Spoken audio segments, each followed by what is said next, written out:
Hello, dear students. Welcome into this 12th lecture of management. Before I start this session, I would like to recapitulate whatever I have discussed in the previous lecture. So, in the previous lecture, we have discussed about line organization and line and staff organization under the types of organization in organizational management. In today's lecture, I am going to discuss about the functional organization and project organization under the types of organization. So let us start with learning outcome of this session. Okay, so after this session, you will be able to suggest the suitable types of organization, describe the types of organization, discuss the functional organization, and explain the project organization. तो ये सारी जो है discuss करने की, explain करने की, उसका जो है डिस्क्राइब करने की एबिलिटी आपके अंदर आ जाएगी इस लेक्चर के बाद। तो शुरू करते हैं हम फंक्शनल ऑर्गेनाइजेशन से। Introduction and concept of functional organization. So, as functional organization is one where the work is organized on the basis of a specialization. जहाँ फंक्शनल ऑर्गेनाइजेशन में जो वर्क है उसको जो है कि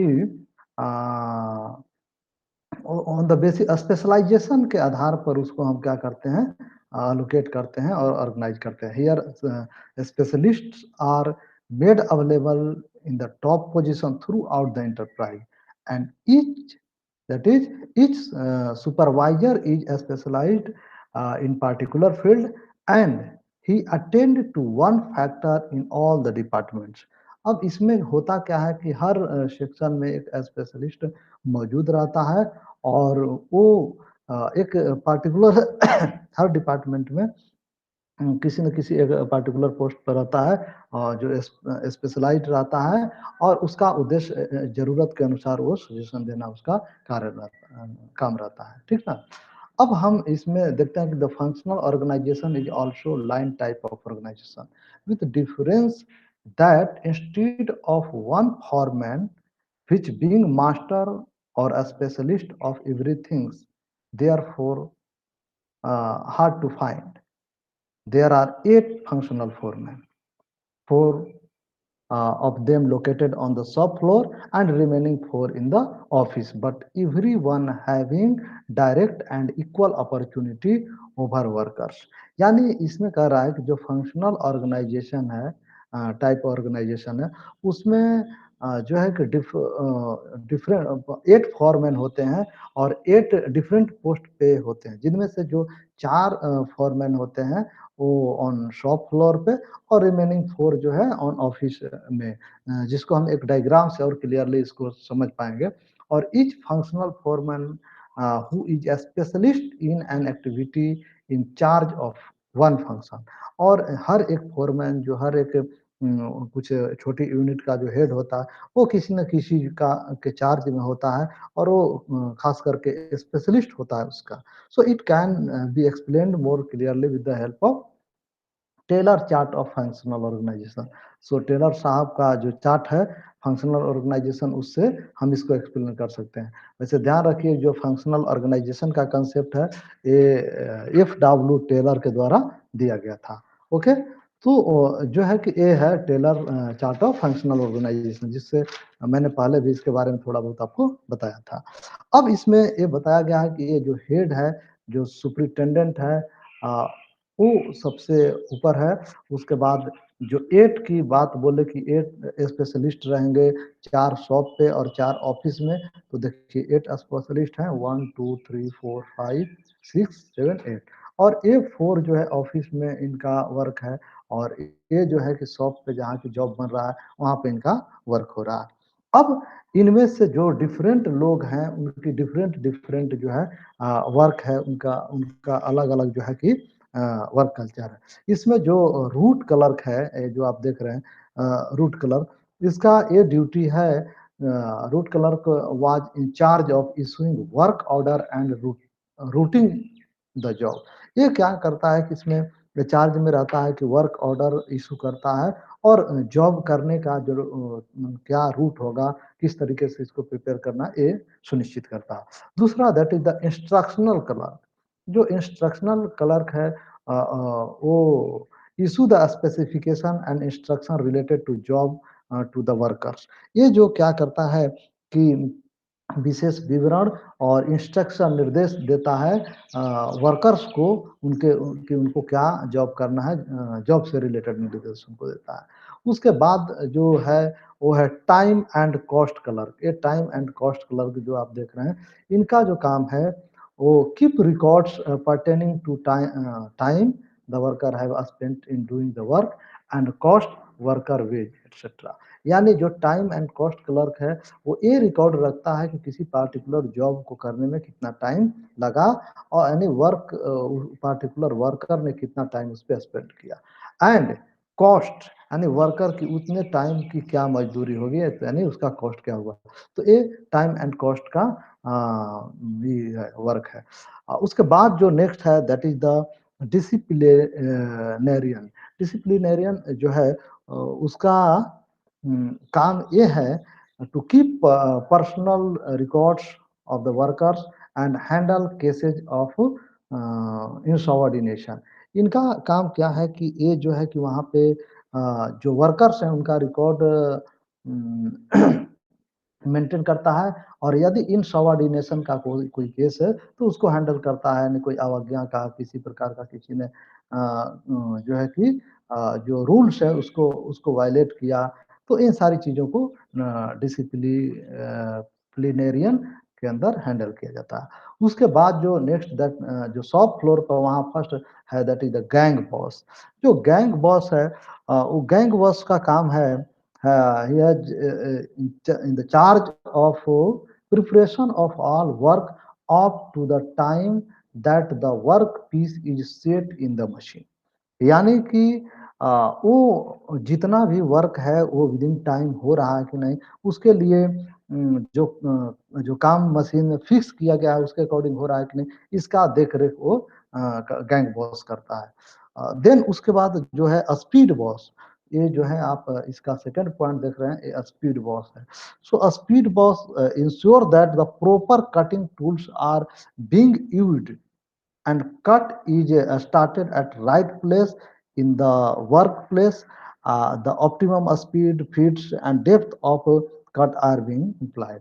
यानी इनका काम ये है कि जो स्पीड पोस्ट का कि जो कटिंग टूल्स है वो प्रॉपरली यूज हो रहा है कि नहीं, जो हमारा नॉर्म्स है उसके अकॉर्डिंग, और जो जहाँ प्लेस उसको फिक्स किया गया है वो है कि नहीं, वहाँ पर कार्य हो रहा है कि नहीं। साथ ही में जो इसका ऑप्टिमम जो एक ऑप्टिमम इष्टतम जो स्पीड है उसके अकॉर्डिंग वर्क हो रहा है कि नहीं, इन सारी चीज़ों को ध्यान में स्पीड बॉस रखता है। उसके बाद रिपेयर शॉप्स हैं। सो रिपेयर शॉप का जो वर्क है वो है कि repair boss is responsible for repair and maintenance of equipment and machinery. जो रिपेयर बॉस हैं इनका काम ये है कि इनका देखना होता है कि जो मशीनरी है उसका प्रॉपर मरम्मत और रख रखाव हो रहा है कि नहीं, मतलब उसको मेंटेन रखना इनका वर्क होता है, रख रखाव और उसके मरम्मत कराना। देन जो लास्ट है that is the inspector. Inspector का काम है इंस्पेक्शन करना। यानी ये इंस्पेक्शन करता है boss looks after and responsible for quality of the product.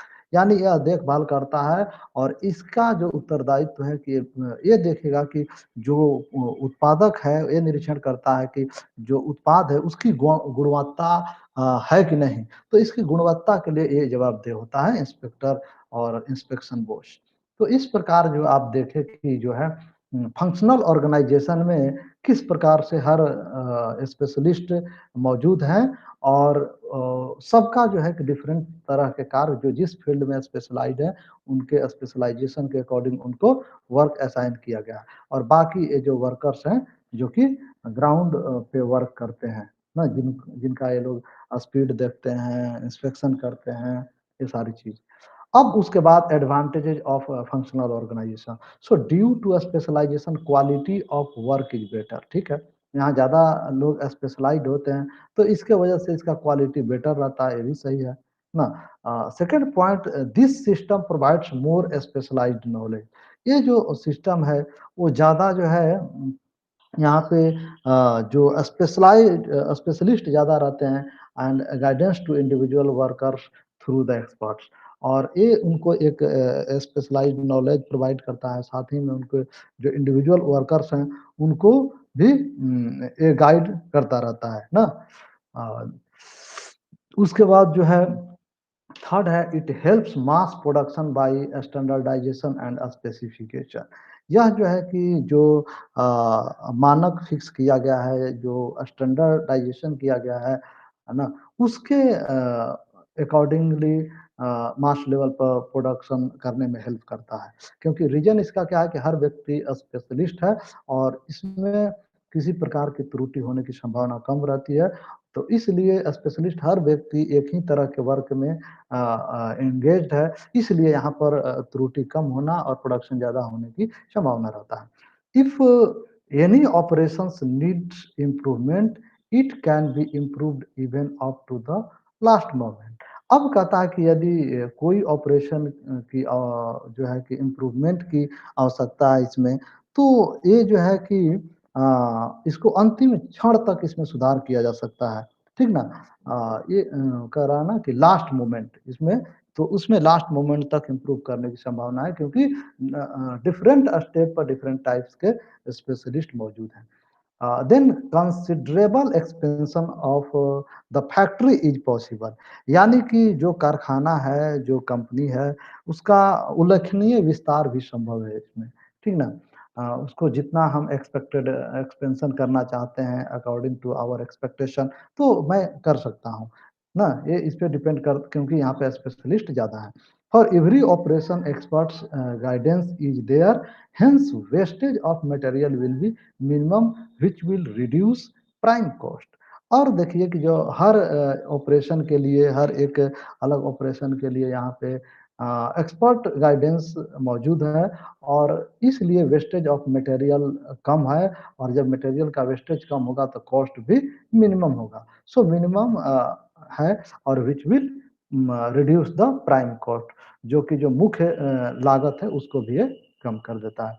Inversely overloaded loading of responsibility will not be there as was in the line organization। जैसा कि आप लाइन ऑर्गेनाइजेशन में देखें कि वहाँ पे ओवरलोड यदि कोई की पॉइंट बन जाता था, जो ओवर लोडेड होने के नाते पार्टिकुलर ऑर्गेनाइजेशन के एक्सपेंशन के लिए उनको पास समय नहीं हो पाती थी। लेकिन यहाँ पे इस तरह के नहीं है, इनके पास ओवरलोड की कोई रिस्पॉन्सिबिलिटी नहीं होती है, क्योंकि सब तरह के वर्क को डिवाइडेड रहता है, और हर एक फॉरमैन उसके लिए रिस्पॉन्सिबल होता है, जो स्पेशलिस्ट है।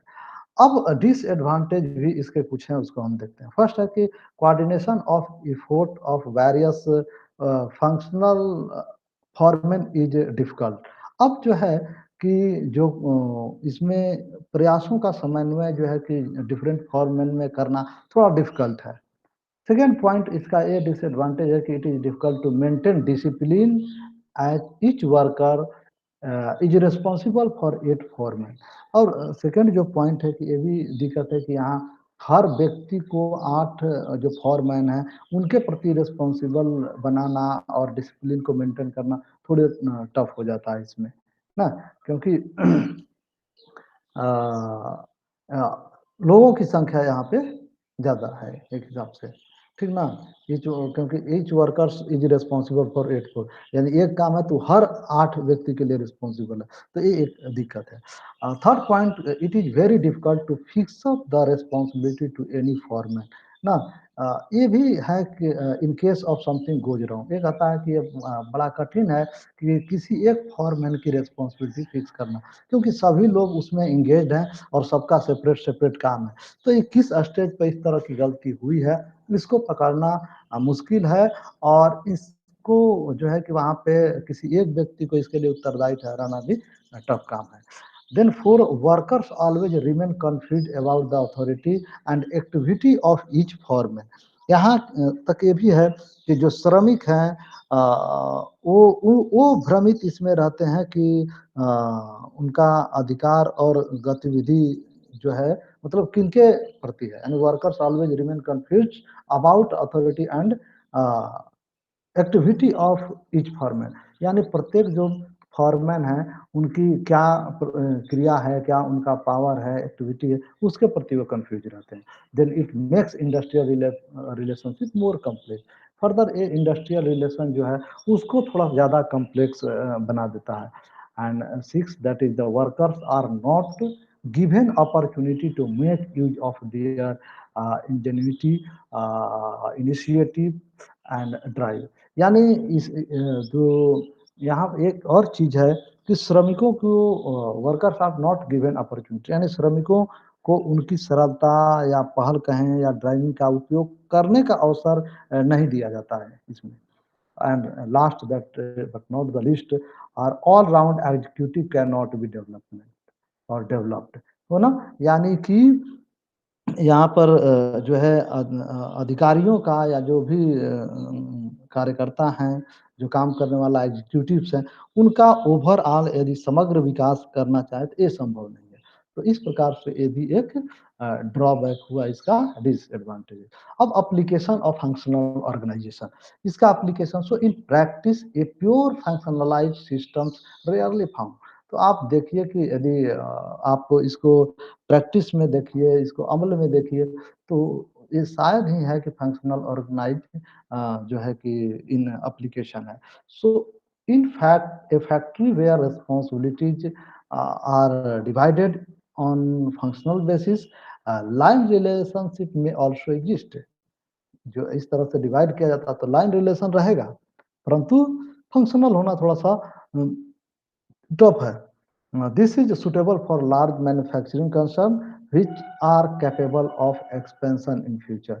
और ये जो है कि लार्ज मैन्युफैक्चरिंग कंसर्न है, जो बिजनेस हैं, जो यूनिट है, उद्योग है, उनके लिए यह जो है सुटेबल है। यदि वो अपना एक्सपेंशन करना चाहें भविष्य में, उसका विस्तार करना चाहें भविष्य में, तो उसके लिए ये बेटर है। अब जो है कि fourth, that is the last point of the types of organization according to your syllabus is project organization ना। तो प्रोजेक्ट ऑर्गेनाइजेशन जो है,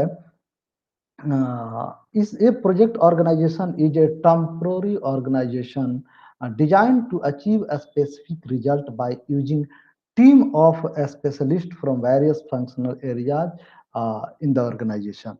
जो प्रोजेक्ट ऑर्गेनाइजेशन है वो एक टेम्पोररी डिजाइन ऑर्गेनाइजेशन जो है कि कुछ क्षण के लिए डिजाइन किया गया है टू अचीव स्पेसिफिक रिजल्ट, किसी खास रिजल्ट को प्राप्त करने के लिए, यूजिंग टीम्स ऑफ स्पेशलिस्ट। इसमें जो है जो भी स्पेशलिस्ट हैं उस टीम में, उनके सहयोग से इसको प्राप्त करने के लिए डिजाइन किया गया है। और from functional areas in the organisation, various different functional areas जो है ऑर्गेनाइजेशन का, उससे। तो ये एक टेम्पोररी ऑर्गेनाइजेशन है जो प्रोजेक्ट ऑर्गेनाइजेशन है। This organisation is set up to overcome the major weakness of the functional organisation, namely we can say that the absence of unity of command, delay in design, decision making, and lack of coordination. So these are the things which compel the particular units to create the project organization. Okay. Next, that is in order to accomplish the project goal, a separate division is created for each project। अब ये जो है कि इसको fulfil करने के लिए, इसको पूरा करने के लिए जो प्रोजेक्ट गोल्स हैं, ये separate division is created for each project. हर एक प्रोजेक्ट के लिए एक सेपरेट डिवीजन तैयार किया जाता है। Project organisation is created when project is big in size and subject to higher standard of performance. तो ये तब डिजाइन किया जाता है जबकि कोई बड़े साइज में प्रोजेक्ट हो और सब्जेक्ट इस मतलब इसका और ये हो कि ये जो हायर ऊंचे लेवल के परफॉर्मेंस इसको मानक को फॉलो करना हो, तो ये चीज है। Second, the project organisation is solely responsible to planning, designing, development, production, evaluation and support of a single system और प्रोडक्ट। ये जो प्रोजेक्ट ऑर्गेनाइजेशन है उसमें जो होल सोल रिस्पॉन्सिबिलिटी होती है वो प्रोजेक्ट ऑर्गेनाइजेशन को ही, चाहे वो प्लान करना हो, डिजाइन करना है, उसका डेवलपमेंट, प्रोडक्शन, उसका इवेल्युएशन, तो ये एक ना या सपोर्ट ये सिंगल सिस्टम में चाहे वो जो भी प्रोडक्ट लॉन्च करना है, इसके लिए whole sole responsibility project organisation को जाती है। और इसके लिए जो वर्क जो ऑर्डर दिया जाता है, जो इश्यू किया जाता है, इसके लिए प्रोजेक्ट मैनेजर मौजूद रहता है वहाँ पे। अब जो है कि project team is created consisting of specialist from different departments of existing organisation. अब जो वर्तमान में निहित जो संस्थान है, उसके जो डिफरेंट डिपार्टमेंट के जो स्पेशलिस्ट हैं, जो विशेषज्ञ लोग हैं, उनके सहायता से इसको इस ऑर्गेनाइजेशन के जो टीम को क्रिएट किया जाता है। And the specialist of each department get the service and support of its member when required. और वो उसमें जो है कि सर्विस प्राप्त करते हैं और अपने उस उसके पार्टिकुलर जितने भी मेंबर्स हैं उसको सपोर्ट करते हैं as for the requirements of the project. So the activities of project team are coordinated by project manager और जो भी एक्टिविटीज होती है उसका जो कोऑर्डिनेशन किया जाता है उसके लिए प्रोजेक्ट मैनेजर होता है। So in brief we can say that the project structure is a vehicle for bringing specialized people together in flexible group for a long for as long as a particular needs exist but no longer। यानी संक्षिप्त में हम ले सकते हैं कि project और structure जो है, प्रोजेक्ट ऑर्गेनाइजेशन जो है, वह एक व्हीकल है जो सभी विशेषज्ञों को एक साथ ले लाने का, जिस ताकि जो है कि अब जब तक कि उस पार्टिकुलर गोल को और जब तक कि उस प्रोजेक्ट को कंप्लीट नहीं कर पाए। लेकिन ऐसा नहीं कि हमेशा के लिए रहेगा, उस पार्टिकुलर लक्ष्य को अचीव करते ही उसको डिसॉल्व कर दिया जाता है। अब नीड्स फॉर प्रोजेक्ट ऑर्गेनाइजेशन, इसकी क्यों ज़रूरत है? क्यों इसकी ज़रूरत पड़ी? So running enterprise goes for project organisation if the project is a one time task. ठीक है, ये यदि वन टाइम टास्क है with a well defined as a specification, the frame want to continue to concentrate on its regular activity. यानी well defined इसका specification है, इसका विशेष विवरण दिया गया है और फर्म इसको कंटिन्यू करना चाहती है और रेगुलर एक्टिविटी कराना चाहती है, तो इसके लिए जो है कि डिजाइन किया जाता है project organisation. Okay, next the project present unique और अनफेमिलियर चैलेंजेस। सेकंड पॉइंट है कि वह जो है कि ये यूनिक और अनफेमिलियर चैलेंजेज जो वहाँ पे रहता है, उसके चलते इसको जो है प्रोजेक्ट ऑर्गेनाइजेशन की ज़रूरत पड़ती है। क्यों? कि आप नहीं जानते हैं कि who is more efficient in that particular work. So if you have created a project organization, first you will try to find out the most suitable person for that particular post to make the work completed within a stipulated time। Okay, next successful completion of the project is critical for the enterprise or organization। अब जो है कि जो project है उसको उसका successful completion जो time frame given time frame में हो, उसके लिए आपको जो ऑर्गेनाइजेशन है project is critical for enterprise और ऑर्गेनाइजेशन। ये एक मतलब चैलेंजिंग टास्क है, क्रिटिकल है कि उस टाइम फ्रेम में उसको प्रोजेक्ट को कंप्लीट करें। And successful completion of the project is critical for enterprise और ऑर्गेनाइजेशन, किसी भी ऑर्गेनाइजेशन के लिए ना। So the project is to be completed within the given time.